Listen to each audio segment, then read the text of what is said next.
Confidence is often less about being yourself and more about becoming comfortable with the possibility of embarrassment. Think about it. Why don't you why don't more people just start? Most of the time it's not a lack of ability. It's the fear of looking stupid. The fear of being judged.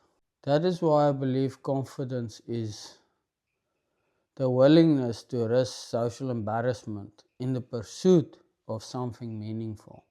Not because you're certain about anything or that you are fearless, because what you're chasing is more important than protecting your ego. And there is a important distinction. A drunk guy dancing on a table is also willing to embarrass himself, but that's not confidence. Confidence is taking that same social risk for a purpose, for growth or opportunity, for a better future. Because the moment you stop worrying about what the crowd might think, your life gets a lot bigger.